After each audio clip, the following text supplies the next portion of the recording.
Zana, and welcome to Hot Talk, a weekly programme we aim to give you the hottest news stories of the week.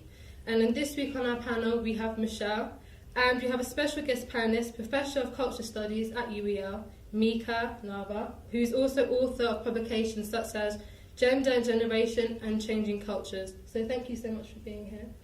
So, hot off the press on hot news topic of this week is in the wake of Israel's Prime Minister Benjamin Netanyahu's plea for all Jews to migrate to Israel following the rise of anti-Semitic attacks. So the question I put to the panel is, do we feel he has legitimate reason to believe that the Jewish community are no longer safe here in Europe? Well, I mean, the levels of...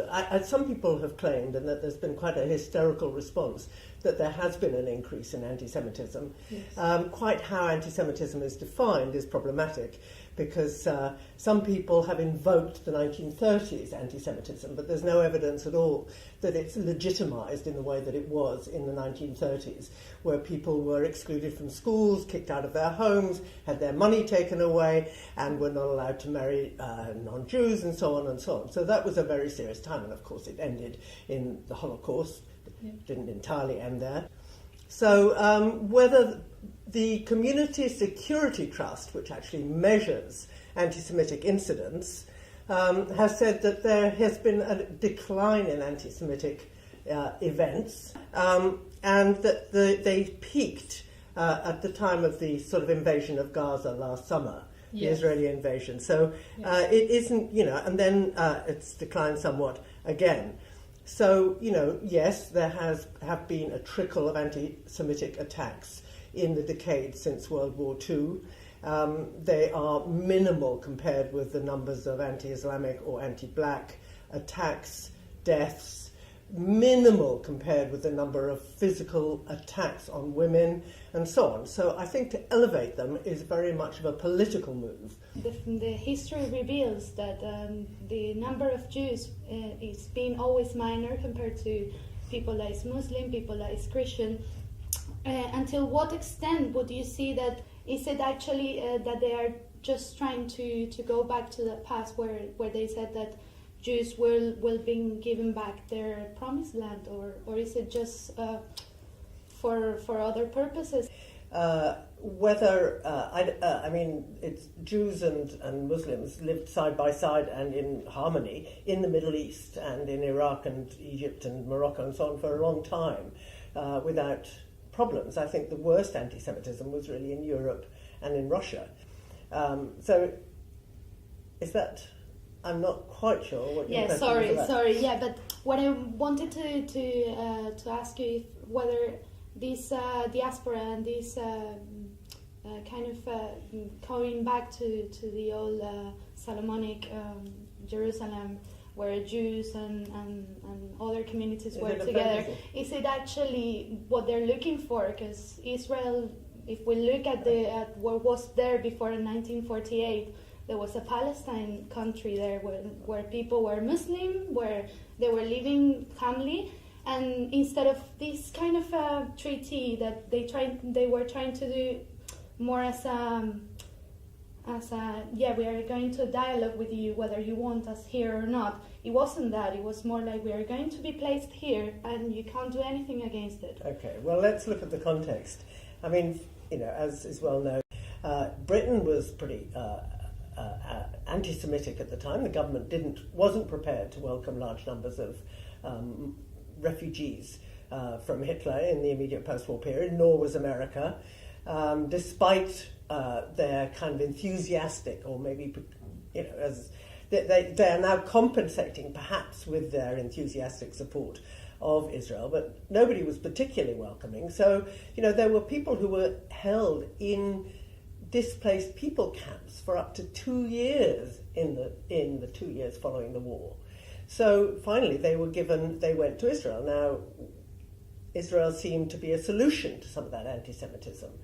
And, I don't think it was because they wanted the promised land so much. Some people, maybe the most religious did, but an awful lot, a very large proportion of Israelis were not particularly religious.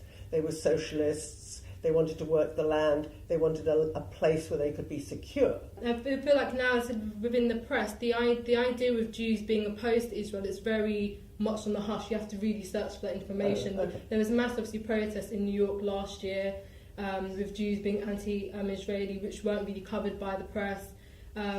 So why do you think that do you feel like there is an agenda there? On the whole, the left is anti the Israeli policy in relation to Gaza and its expansionism, its ethnic cleansing, its failure to grant human rights, its illegal attacks on Palestine, and there are a lot of Jews who are included in that. It isn't that hard to find them. Yeah, so one of the points you said earlier is in terms of the rise of anti-Semitic attacks, the media says, you said there's obviously a lot more attacks on Muslims and blacks, the wider minorities within this country. So again, we really wanted to question that. When that is the case, and I genuinely believe that is the case, why again do you think the media is so content on always demanding or pushing really much the forefront of this anti-Semitic thing is more important, this is really what's going on here, whereas we know there are a lot of other minority groups that are being attacked and being marginalised? I'm not sure that all the media are focusing on the anti-Semitism of the attacks. I think there is a kind of qualified and a sort of fairly serious investigation of what's going on. And so I wouldn't really agree with you. I don't think there's a conspiracy among the media to represent these attacks. Because I think there are a lot of people who say, and a lot of Jewish people and senior Jewish people inside the Jewish community who are saying this is not anti-Semitic. It's stupid to invoke the terminology of the 1930s to describe what's going on.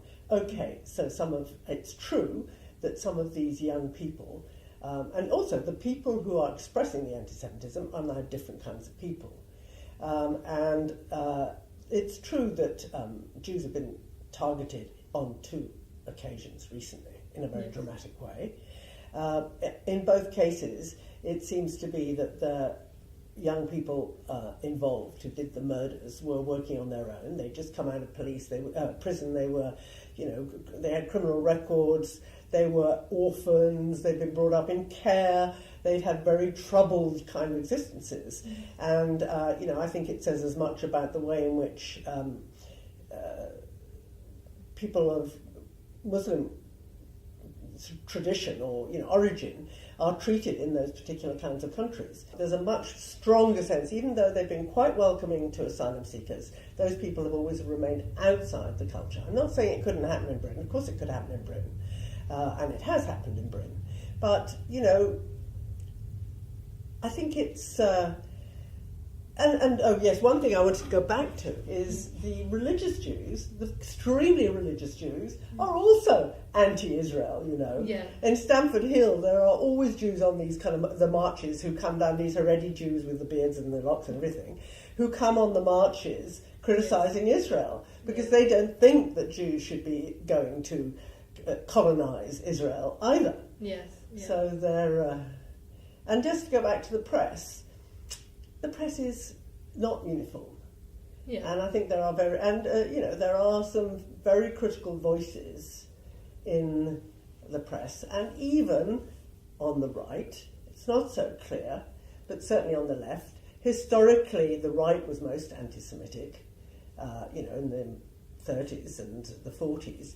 Now the right defends Israel much more than it used to. Yes. But, there are critical voices.